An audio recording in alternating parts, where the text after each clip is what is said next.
السلام عليكم ورحمة الله وبركاته. الحمد لله تقدست عن الأشباه ذاته ودلت على وجوده آياته ومخلوقاته. أحمده سبحانه ربي وأشكره وأتوب إليه وأثني عليه واستغفره، وأشهد أن لا إله إلا الله وحده لا شريك له، وأشهد أن محمدا نبي الإسلام وسيد الأنام عليه وعلى آله وأصحابه ومن تبعهم أفضل الصلاة والسلام. Sifa kamilifu anastahiki Allah subhanahu wa ta'ala, Mola ambaye hafanani na yote katika ulimwengu. Na msifu na mtukuza Allah subhanahu wa ta'ala, natubia kwake Rabbul Izzati wal Jalal. Nashuhudia kuwa yeye ni mmoja, hana mshirika. Nikishuhudia kwa mara nyingine ya kuwa Mtume Muhammad sallallahu alayhi wasallam ni mja wake Allah, pia mjumbe wake, mbora wa viumbe. Amani na salama ziminiki Rasulullah sallallahu alayhi wasallam, yeye na aliza na sahabaze na wale ambao watafuata nyayo zake mpaka siku ya mwisho. Ibadallah, usikum wa nafsi bitaqwallahi tabaraka wa taala. Waja Allah, na kuhusieni nikihusia nafsi yangu kumchana kumwogopa Allah subhanahu wa ta'ala. Tadarrau biha shiddatan wa rakhaa, sarraa wa dharraa, wa'muru biha awqatakum sabahan wa masaa. Jalieni kumwogopa Mwenyezi Mungu iwe ndio ngao yenu itakayokuzuieni kuingia katika moto wa jahannama. Mwogopeni Mwenyezi Mungu asubuhi na jioni. Mwogopeni Mwenyezi Mungu mkiwa kwenye faraja na hata kwenye mitihani na majanga. A'udhu billahi minash shaitanir rajim. Wa laqad wasayna alladhina utul kitaba min qablikum wa iyyakum an ittaqullah. Tuliwahusia waliokuwa kabla yenu, Mayahudi na Manaswara, na nyewe Waislamu, na kuhusieni kuniogopa mimi Mola wenu. Amesema hivyo Allah subhanahu wa ta'ala. Ibadallah, waja wa Allah, majii nabiyikum sallallahu alayhi wasallam durusun wa ibar. Ujio wa Mtume Muhammad sallallahu alayhi wasallam ni darsa na ibra kwa ulimwengu, liman alqa as-sama wa huwa shahid. Mtume Muhammad sallallahu alayhi wasallam alikuja akakuta ulimwengu na vurugu za itikadi, vurugu kwenye mifumo ya maisha. Rasulullah sallallahu alayhi wasallam akaikuta Maka imejawa na hali ambayo ubinadamu haukubaliani na hiyo hali.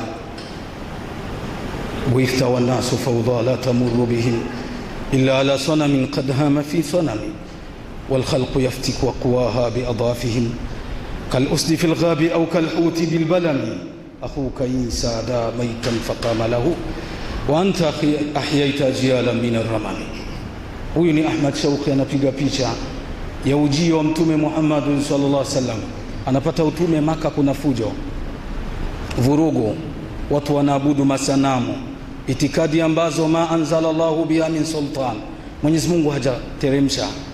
Watu wenye nguvu ndio wanasikika, wanyonge hawana nafasi. Mtume Muhammad sallallahu alaihi wasallam akaweka uhai wa usawa baina yao, rasulul umma. Hivyo Waislamu, ujio wake ulikuwa ni ibra na mawaidha kwa walimwengu. Ibadallah, ndugu zangu waumini, Mtume Muhammad sallallahu alaihi wasallam alipokaa miaka 13, hamu yaktulu, walitaka kumuua watu wa Makka. Mwenyezi Mungu subhanahu wa ta'ala akamwamrisha badili nafasi, akawa amebadili nafasi ya dawa yake, akaelekea Madina. Alipofika Madina, wakana yauma al-ithnain, ilikuwa ni siku ya Jumatatu, ndio anakanyaga Madina. Mtume Muhammad sallallahu alayhi wasallam akatazama kuna mambo lazima tuwe nayo, ndio uhai wa binadamu. Mambo ya kiimani ndio maisha ya binadamu, ya itikadi kadhalika ndio ubinadamu wenyewe. Rasulullah sallallahu alayhi wasallam akanunua uwanja bihurri malihi huwa, akanunua uwanja kwa pesa zake yeye Rasulullah sallallahu alayhi wasallam, akajenga msikiti Masjidun Nabawi, msikiti wake Rasulullah sallallahu alayhi wasallam. Alipojenga msikiti akaweka na vyumba vya wake zake, bi abi anta wa ummi ya Rasulullah. Mtume Muhammad sallallahu alayhi wasallam akaviweka vyumba. Hapo ndipo wahi ulikuwa ukitonya ndani ya hivyo vyumba. Bitaibata rasmul linnabiy wa mahadu munirun wa qad ta'fu ar-rusum wa tamhadu biha hujuratun kana yanzilu wastaha min Allahi nurun yustada'u wa yuqadu. Huko Madina kuna nuru wa Islam ya Mtume Muhammad sallallahu alayhi wasallam, si nuru tu, na hata vyumba vyake Rasulullah sallallahu alayhi wasallam na wahi ambao ulikuwa ukiteremka ndani ya hivi vyumba. Waislamu watukufu, Rasulullah sallallahu alayhi wasallam akajenga msikiti ndani ya nafasi ambapo alinunua yeye mwenyewe. Thumma nubisha alqubur, zikatolewa kaburi ambazo zilikuwa nafasi hiyo. Rasulullah sallallahu alayhi wasallam akaweka uhai wa itikadi sahihi, hivyo akafahamu vyema ya kuwa dunia nayo lazima iweko. Akaanzisha soko la Madina Mtume Muhammad sallallahu alayhi wasallam. Alipoanzisha soko la Madina Rasulullah sallallahu alayhi wasallam akaweka utaratibu, kisha akaweka wathiqatul Madina, mikataba ya Madina. Waislamu watukufu, mambo matatu alianzisha Mtume Muhammad sallallahu alayhi wasallam. Aliweka uhai wa dini, kisha akaweka uhai wa dunia, kisha akaweka utaratibu utakavotendeka ndani ya hayo mambo mawili. Ibadallah, ndugu zangu waumini, Mtume Muhammad sallallahu alayhi wasallam yakhudhu jawlatan, anachukua anazungukia soko ambayo alianzisha Madina Mtume Muhammad sallallahu alayhi wasallam. Alipofika sokoni anawatazama watu wanauza na kununua. Mtume Muhammad anafurahishwa na picha hiyo, akaweka mkono wake biyadihi sharifa, mkono wake katika ngano ambazo aliziona. Alivourejesha mkono wake akakuta kuna ngano ambazo zina maji. Akamuuliza, mahadha, mbona naona kuna maji? Kuna zile ambazo zimeharibika, nini hasa? Akamwambia, asabatu sama, kuna maji, mvua zilinyesha, kisha hizi ngano zikapatwa na maji. Mtume Muhammad sallallahu alayhi wasallam taghayyara wajhu, uso wake unabadilika. Rasulul umma, uso ulibadilika kwa kitendo alichokiona. Akamwambia, kwa nini usiweki hizi za chini juu? Man ghashana falaysa minna, na kuhakikishieni atakayefanya udanganyifu sio katika sisi. Rasulullah sallallahu alayhi wasallam amewakana wale ambao watafanya udanganyifu. Ibadallah, ndugu zangu waamini, faqad kana min adiyati nabii sallallahu alayhi wasallam, zilikuwa katika dua za Mtume Muhammad sallallahu alayhi wasallam, Allahumma aslih lana dinana alladhi huwa ismatu amrina. Mwenyezi Mungu, jalia dunia yetu ambayo, jalia dini yetu iwe nzuri, kwa sababu ndio lengo letu kuu. Mwenyezi Mungu subhanahu wa ta'ala anaombwa ajalie ndani ya dini kuwe utaratibu bora, kuwe nidhamu bora, kuwe amani ndani ya jamii. Hivyo Mtume Muhammad sallallahu alaihi wasallam alipomaliza kumzungumza Mwenyezi Mungu na kumuomba dini iwe na wafuasi bora, iwe na utaratibu mzuri, iwe nzuri na mambo yake yaboreke, akamuomba Allah subhanahu wa ta'ala, waslih lana dunyana allati fiha ma'ashuna, jalia Mwenyezi Mungu dunia yetu iwe nzuri, kwa sababu maisha yetu yanapatikana katika hiyo dunia. Hakuna dini na dunia. Qul hiya lilladhina amanu khalisa, waambie dunia ni ya waumini, lakini kwa yale ambayo amekuamrisheni Allah subhanahu wa ta'ala, halali zote ni zenu. Hivyo Mwenyezi Mungu subhanahu wa ta'ala akawaambia, qul hiya lilladhina amanu, waambie dunia ni ya waumini. Ni kweli yale ya haramu si yetu, amesema hivyo Mtume Muhammad sallallahu alayhi wasallam. Ibadallah, ndugu zangu waumini, Rasulullah sallallahu alayhi wasallam baina yadai saa, ametumwa karibu sana na kiyama, lakini alizikuta program za maisha zipo, zile ambazo alizikanyaga. Alikuta kuna mengi ambayo hayakubaliani aklan wa shara, kiakili na sheria havikubali kumbeba binadamu. Akakuta nidhamu ishtiraki, akakuta ishtirakia ambayo ilikuwa ikiongoza kwa huyo ulimwengu, kwa huyo wakati ulimwengu. Hadha nidham ni nidhamu ya ujamaa, ni nidhamu ambayo ilipitwa na wakati na haipo na sio swaliha na haifai kwa binadamu. Mtume Muhammad sallallahu alaihi wasallam akaikana hii programu, akaikataa hii nidhamu ya maisha. Ukomunisti aliukana Rasulullah sallallahu alaihi wasallam kwa sababu unatia alkasal walbalada, unaofanya watu kuwa wavivu. Akaikataa hii programu Rasulullah sallallahu alaihi wasallam, akawaambia da'un nasa yarzuqullah ba'dhum ba'd, waacheni watu Mwenyezi Mungu waruzuku wao kwa wao, waacheni sokoni, wapeni uhuru watu wapate ruzuku zake Allah subhanahu wa ta'ala. Wakajisifu hawa jamaa ya kuwa hata Mtume Muhammad sallallahu alaihi wasallam na yeye alikuwa na hii programu ya komunisti. Akawa amesema Ahmad Shauqi anawaambia wal ishtirakiyuna anta imamuhum laula nidhamul qaumi wal ghalawaa, hata wale ishtirakiyuna wa komunisti wale ulikuwa wewe ndio unawaongoza, lao wasingeliweka habari za kupanga bei za sokoni na kupaza bei za vitu. Wakawa wamekiri wanamtaka Mtume Muhammad sallallahu alaihi wasallam aongoze hiyo programu, lakini hakuwa nayo Rasulullah sallallahu alaihi wasallam.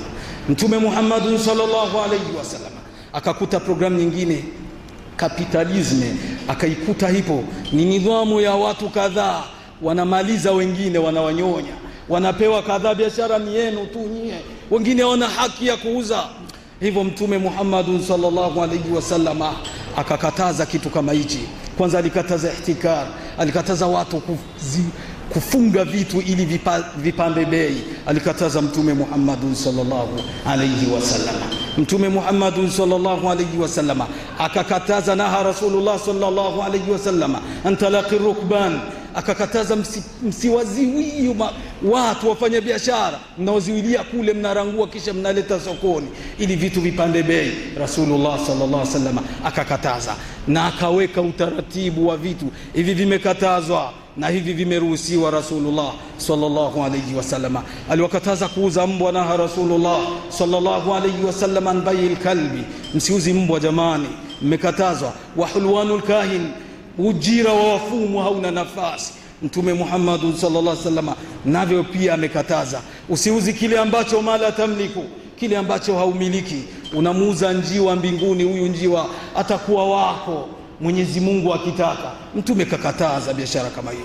Mtume Muhammad sallallahu alaihi wasallam akawaambia watu, tazameni biashara zenu, manishtara ma lam yarahu falahu alkhiyaru idha raah, atakayeuza kile ambacho hakioni ana khiari ya kurudisha au ya kuendelea katika mauzo yake kama atakuwa hajaona. Hivyo Mtume Muhammad sallallahu alaihi wasallam akawa ameweka utaratibu bora, akaweka buyul manhiya, biashara ambayo imekatazwa. Rasulullah sallallahu alaihi wasallam akaacha muamalatu islamia, akaacha mfumo na miamala ya Kiislamu, tuuze na kununua, ambayo inatusapoti, inatupeleka moja kwa moja katika ridha zake Allah subhanahu wa ta'ala.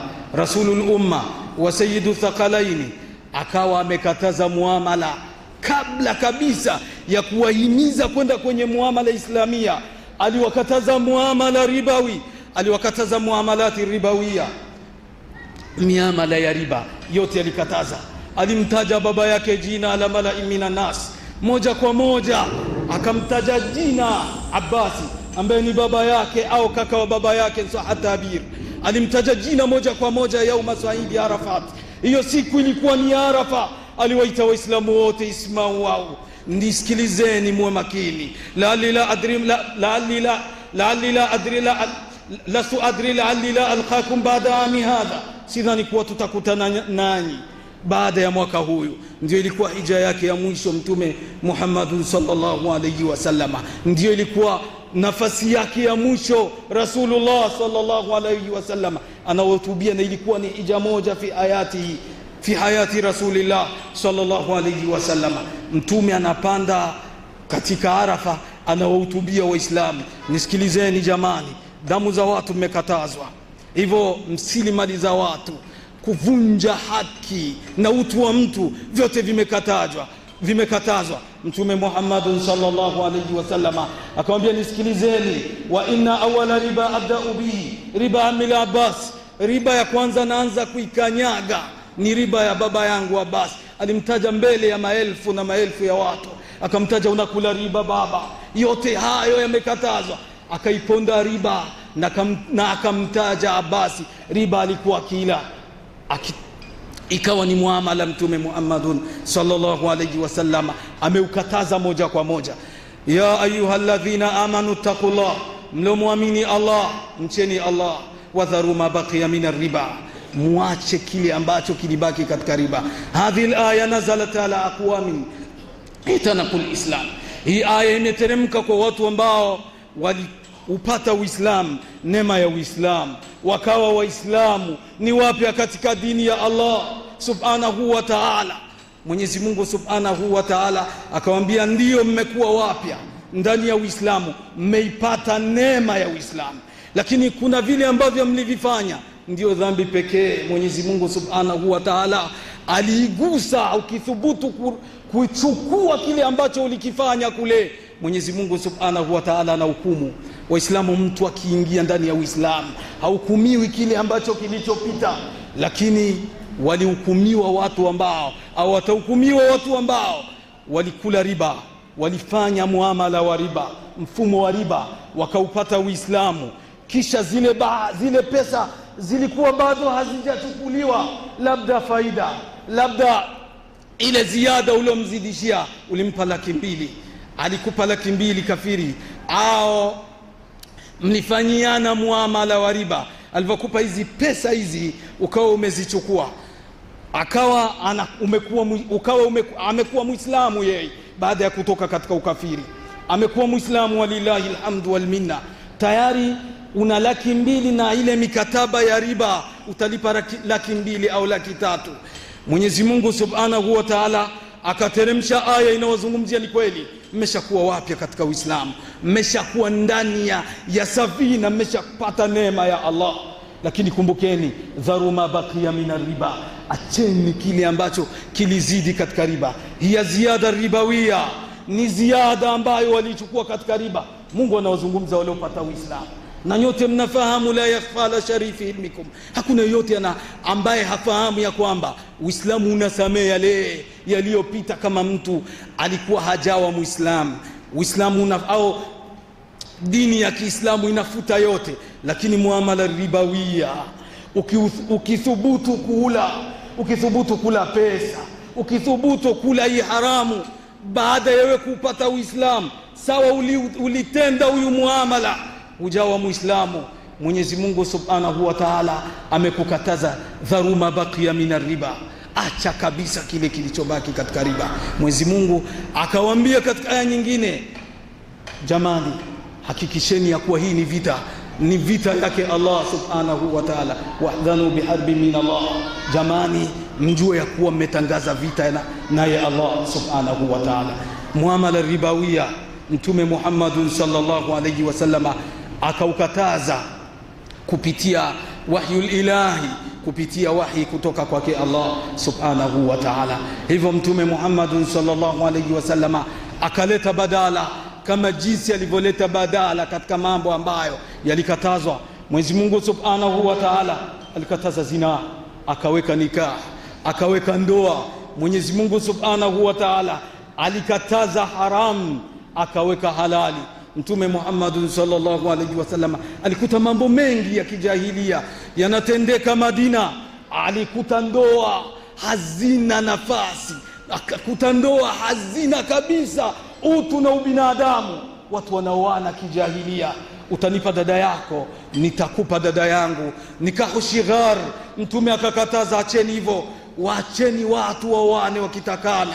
Mtume akakataza, usendi kumuoza dada yako kwa sababu ni dada yako tu, hakuna mahari, unamtaka dada yangu. Usithubutu kufanya hivyo, kubadilishana wadada. Na Rasulullah sallallahu alayhi wasallama ani nikah shighar, amekataza Mtume Muhammadi kuoa ndoa kama hizi. Rasulullah sallallahu alayhi wasallama akakuta kuna ndoa zinamfanya mtu apoteze fahamu. mtu anaolewa na watu wa 9 nikahu rahti, nikahu istibda. Mtu anaolewa na nikahu rahti, mtu anaolewa na watu 9 au 7 au 5, akijifungua basi mtoto anatafutiwa yoyote ambaye akrabu shabahan ilayhi, yoyote ambaye anamfanana mtoto, basi huyu ndio baba yake. Inawezekana akakufanana rangi, inawezekana akakufanana pua, inawezekana akakufanana kichwa, lakini yote haya ni mipangilio yake Allah subhanahu wa ta'ala. Huenda sio mbegu yako. Mtume Muhammad sallallahu alaihi wasallam akakuta ndoa kama hizi. Rasulullah sallallahu alaihi wasallam akakuta nikahul istibdah.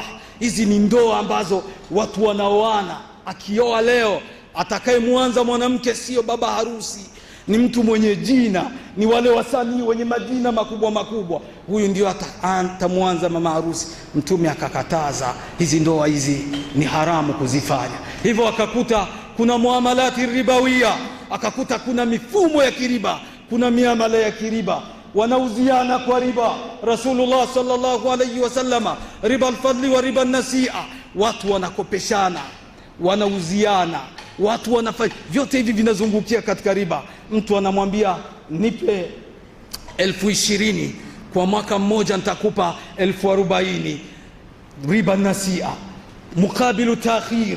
Mtume akasema hapana, hii riba naikataza. Rasulullah sallallahu alayhi wasallama akakuta riba al-fadlu, nipe maharage, nitakupa kilo 2 za maharage. Mtume akakataza.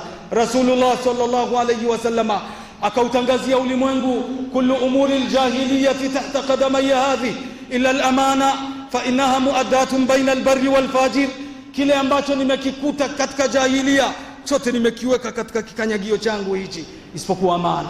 Hivyo Mtume alikataza vyote vile ambavyo alivikuta ni muharramat na buyul muharrama na buyul ribawiyya, vyote alivikanyaga Mtume Muhammadun sallallahu alayhi wasallama. Kuna haja ya Rasulullah, tutauza na kununua, tutafanya muamalati kwa sababu sisi ni binadamu.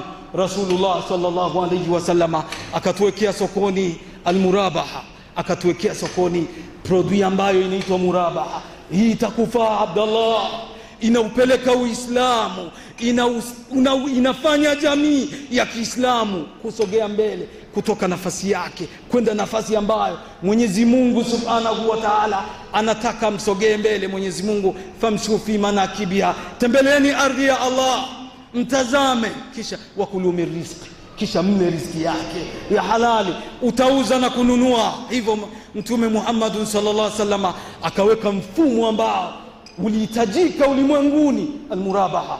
Murabaha ndio mfumo ambao unatumiwa na benki za Kiislamu. Murabaha ndio mfumo mkubwa ambao kwa sasa unapeleka maisha ya binadamu. Ndio murabaha huyo. Nitanunua kisha nitakuuzia kwa bei ambayo inanipa mimi faida. Nitanunua gari milioni 20 kisha nitakuuzia kwa milioni 30. Sheria inasema wa ahallallahu al-bay'a wa harrama riba. Mwenyezi Mungu amehalalisha bai'a, amehalalisha kuuza na kununua, kisha akaharamisha riba. Utafanya hivyo, huna tatizo. Mtume Muhammad sallallahu alayhi wasallama akaacha huyu mfumo na uko hai, na benki zote za Kiislamu zinautumia. Hakuna haja tena ya kutoa mubarir, hakuna haja tena ya kula riba. Ametuachia mfumo bora Rasulullah sallallahu alayhi wasallama. Ala wa hiya murabaha, ni murabaha ambao utakufanya wewe uuze kwa pesa yako, kisha itakufanya wewe ununue kwa pesa yako, kisha utamuuzia mwenzako kwa faida. Na hiyo dini ya Kiislamu imeruhusu. Ibadallah, ndugu zangu waumini, Mwenyezi Mungu Subhanahu wa Ta'ala aliwataka mfanye biashara, na hiyo ndiyo biashara na ndiyo produit ambayo aliacha Rasulullah sallallahu alayhi wasallama. Mpaka leo mabenki ya Kiislamu yanaifanyia kazi. Utapita katika benki ambazo tantami ila alislam, zote zinajiita, zote zinajinasibisha katika Uislamu, na zipo. Hakuna sasa kurejea nyuma, hakuna sasa kurudi nyuma, yamekwisha haya. Mwenyezi Mungu Subhanahu wa Ta'ala katuletea mfumo ndani ya nchi ambao akili inaukubali, sheria inaukubali, Mungu anauridhia, Rasulullah sallallahu alayhi wasallama anautaka. Mtume Muhammad sallallahu alayhi wasallama albayan bil khiyar, wale wauzaji wawili, mwenye kununua na mwenye kuuza, wote wana khiari. wote wana khiari. Watakapouza ni khiari yao, akitaka siuzi tena ana haki, akitaka mimi nauza ana haki, mimi sintorudi tena kununua madama sijatoka hii nafasi, ni haki yangu, sina tatizo. Hivyo Mtume Muhammad sallallahu alaihi wasallam akaacha huyu muamala, na unafanya kazi mpaka siku ya leo. Utanunua parsela au banki itanunua parsela, kisha itakuja kukuuzia wewe kulingana na muda ambao utakuwa umewekewa au umeutaka wewe. Ndugu zangu Waislamu, hii ni fursa ambayo ipo duniani. Utakuja, watakuja wengine, lakini utakapochelewa, hapo ndipo utakuja kulaumu sheria aliyokuja nayo Rasulullah sallallahu alayhi wasallam. Ibadallah, ndugu zangu waumini, muamala islamia, muamala wa Kiislamu, ijara ni muamala wa Kiislamu. Mwenyezi Mungu Subhanahu wa Ta'ala aliweka katika hii sheria ndani ya dini ya Kiislamu ijara. Waislamu watukufu, Mwenyezi Mungu Subhanahu wa Ta'ala anasema fa in ardana lakum, wakikunyonyesheni watoto zenu, faatuhunna, wapende ujira wao. Wapende ujira. Mwanamke umempa talaka, Mwenyezi Mungu akinge jambo kama hilo. Ulivompa talaka, ana mtoto ananyonyesha, akawa amekunyonyeshia mtoto, utampa pesa yake. Hii ni ijara, amekufanyia kazi. Hii ni kazi amekufanyia. Banki ya Kiislamu inaweza ikakufanyia kazi, kisha utailipa wewe. Ibadallah, huyu ni muamala islamia, ni muamala wa Kiislamu, hauna tatizo, ni mweupe. Waislamu watukufu, Mtume Muhammad sallallahu alaihi wasallam akawachia wazi kabisa kupitia hadithi al-Qudsi kutoka kwake Allah subhanahu wa ta'ala, thalathatun ana khasmuhum yawm al-qiyama, watu watatu nitagombana nao siku ya kiyama. Utagombana na Allah. Abdallah, Mwenyezi Mungu amesema katika hadithi al-Qudsi, thalathatu ana khasmuhum yawm al-qiyama, nitagombana nao siku ya kiyama. Akamtaja mtu wa kwanza, rajulun ba'a hurran fa akala thamana, mtu alimuuza mtu yuko huru kisha akala thamani yake. Umemuuza mtu sokoni ukawa umekula pesa yake, umemuuza mtoto, umemuuza binadamu ukawa umekula thamani, utagombana na Allah subhanahu wa ta'ala. Mwenyezi Mungu subhanahu wa ta'ala akataja mtu wa pili, rajulun utiya bi thumma ghadar. Wako wapi wale ambao walipewa kitu walete msikitini wakala? Wale ambao walipewa kitu amana za watu wakala? Wale ambao walikula vitu vya watu ambavyo waliambiwa wafikishe? Hawana nafasi katika ulimwengu huyu, watagombana naye Allah. Mwenyezi Mungu subhanahu wa ta'ala ndio atagombana nao, hawatoshinda vita. Ni vigumu kushinda vita.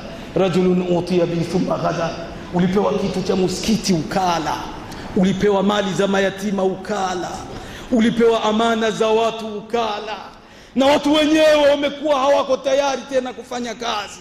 Akili zimekwenda huko, atakayepata amepata kwa sababu wamepewa. Fanyeni kazi, ibadallah. Rajulun utiya bi thumma ghadar.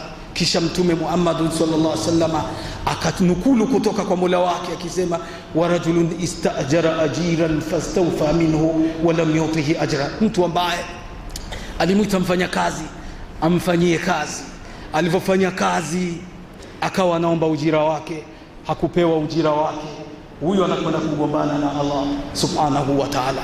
Muamalatu islamia, banki zinafanya kazi, zinakufanyia wewe kazi, kisha na wewe utalipa. Huyu muamala upo na utabaki abadal abidin. Barakallahu li wa lakum fil Qur'anil azim wa nafani wa iyyakum bima fihi min al-ayati wa dhikril hakim. aqulu ma tasma'un fastaghfirullah innahu kana lil awwabin ghafura. Nakusifu Allah na kutukuza, wewe ni mmoja, huna mshirika. Muhammad mtoto Abdullah ni mja wako Allah, pia mjumbe wako. Amani na salama zimiminikie Rasulullah sallallahu alayhi wasallam. Ibadallah, almuamalatu alislamia, muamala au miamala ya Kiislam. Mtume Muhammad sallallahu alayhi wasallam alituachia mudharaba. Huyu ni muamala katika miamalati islamia. Tutakaa, mtu atakuja atawekeza kitu kwako, kwa mukabili utaweka au fanya kazi kwa pesa hii, anawekeza pesa kwako, nenda ukafanye kazi.